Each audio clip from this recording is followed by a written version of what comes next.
Welcome back to the channel. I'm here with Kevin Staigh of Halo Power. How's it going, Kevin? Fantastic today, Trevor. The sun is shining, the snow is melting, and we're looking forward to the busy spring coming up. Yes, it's going to be really busy. And for you homeowners out there in the Sherwood Park area, let's talk about hiring a cash-only electrician versus a licensed electrician. So you get these electricians out there and, people are, maybe price sensitive or they don't think it's important that they have to have permits.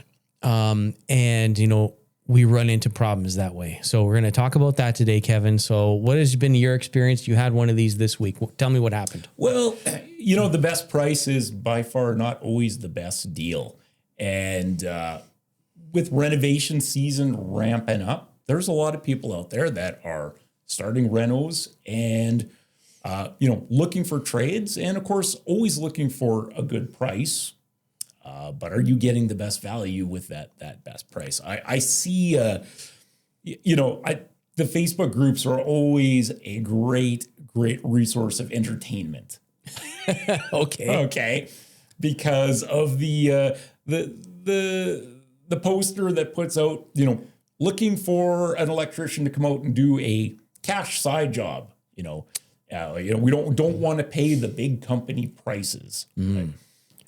And that can be, you think in your mind, I'm gonna save some money because I found a guy that's working for, half the price or less of a licensed, reputable company that's got all their insurances in place and pays for advertising and pays their employees benefits and all the other good things that come along with costs of being a legitimate contractor. So they're putting the feelers out there for that cash only side job guy, right? And when that happens, you run into the issues that I saw this week with a home renovation that was well underway, and it appeared that the electrician doing the work had disappeared. Oh, shocking. Okay. Ghosted the client. Mm-hmm. And I'm guessing they probably took a deposit for materials and initial startup fees and all of that, right?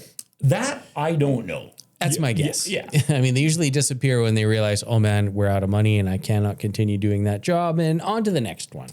Well, okay. I mean, I've heard that horror story many times from clients, and it could be in any trade you bring in. That's right. Yeah. Yeah. They get their money and they disappear.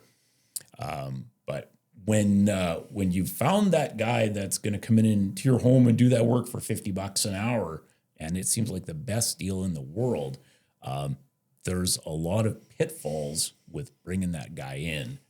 And, they may not show up right away. Maybe his work is okay, but there's a lot of things that are going to end up biting you down the road, because when you're working for that cheap, you're definitely cutting corners, maybe on the workmanship, but other things. And the biggest thing that I see is no permits pulled for these renovations that they got done for half the price of what we would have charged. Yeah, no permits. That's a big problem. I know permits is a bone of contention with a lot of people because, it is bureaucracy, and it is, something that it's another piece of revenue for your local municipality. Right. But, at the end of the day, like that's people's excuses, and, there is a level of that.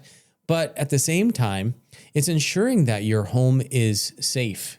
Like the workmanship was done to, minimum standards or code standards, and it's safe. And that, the likelihood of it catching fire because of the work of the electrician is low. It's not zero, right? But it's low. They've taken every precaution. They had an inspector look at it, and it passed. It got the thumbs up. Now, when you have somebody who is hired off of Marketplace or Kijiji or whatever, and they want to come out there and do it for cash on the side, a little side hustle kind of thing, there's no accountability with those people. Absolutely not. It could very well be a guy that's on his days off from his industrial job in Fort Mac and home for 7 days, and he's going to come in and take care of that rental work for you, right?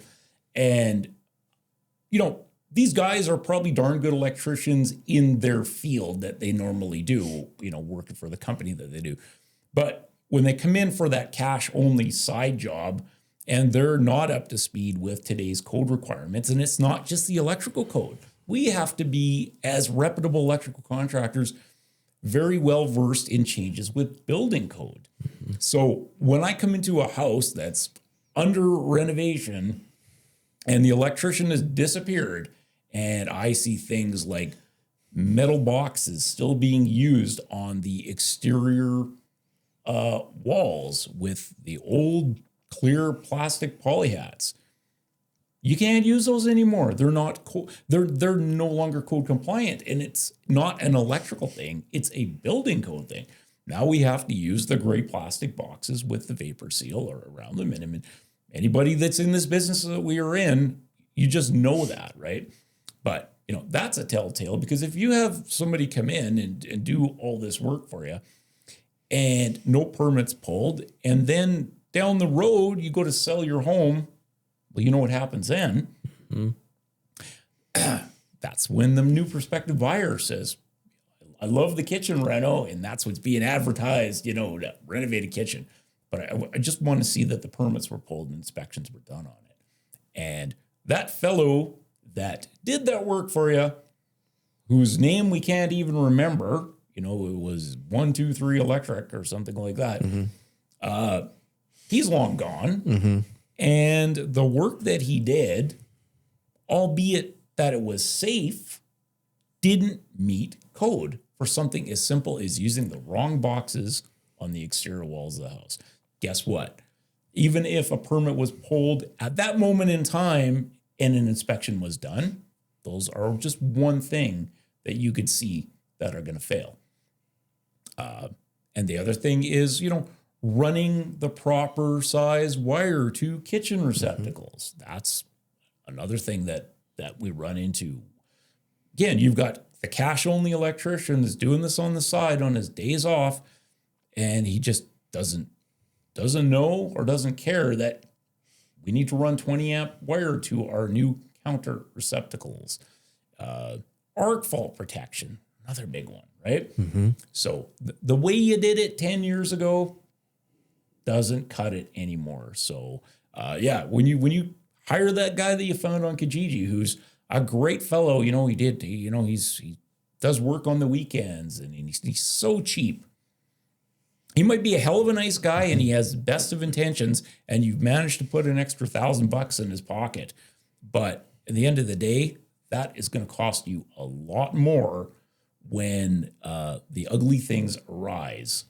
And I'm given the best case of an electrician that is actually a competent electrician that does good work. Yeah. Oh my God. Some of the things we have seen by the cash-only guy whose name the customer can no longer remember and doesn't answer this phone anymore. Mm-hmm. Just absolute hacks. Yeah. And we have quoted jobs. The customer has gone with somebody cheaper, then called us back to do another project and mentions, I wish I would have went with you guys right from the beginning, because the other guys I went with, they were cheaper, but look at the mess. Mm-hmm. It's code compliant.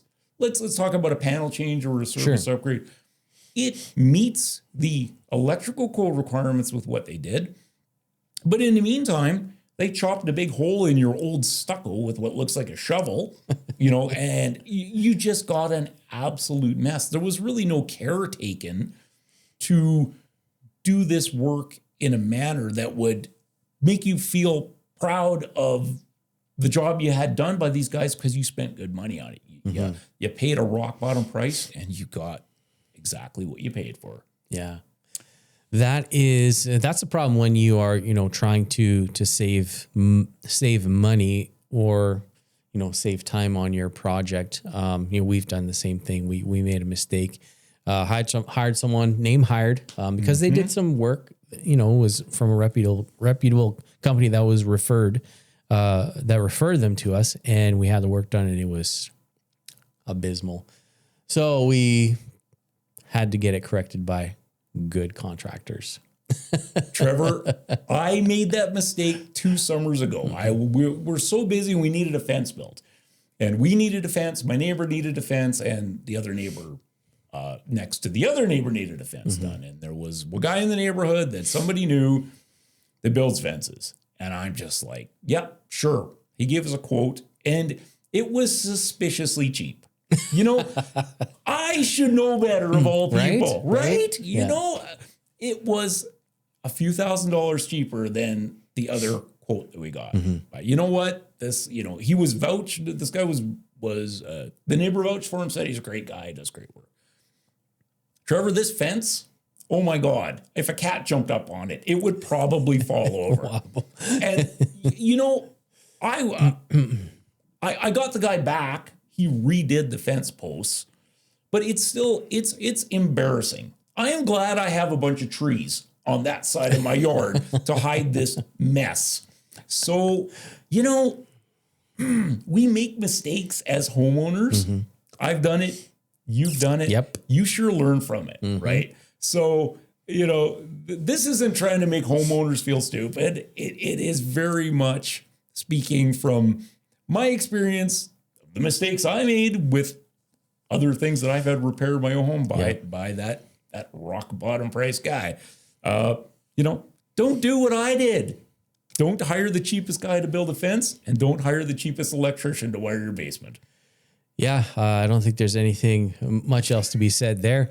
If you are a homeowner in the Sherwood Park or Strathcona County area and you're looking for an electrician to either upgrade your panel or rewire your basement or fix something that's not quite right in your house with your electrical system, Halo Power is the right choice for you. So call Kevin, and you can go to halopower.ca and you can schedule a consultation or a quote from Kevin. Absolutely. Complimentary quotes to all of our clients. I'm happy to come out and meet you. Awesome. See you on the next video. Thank you.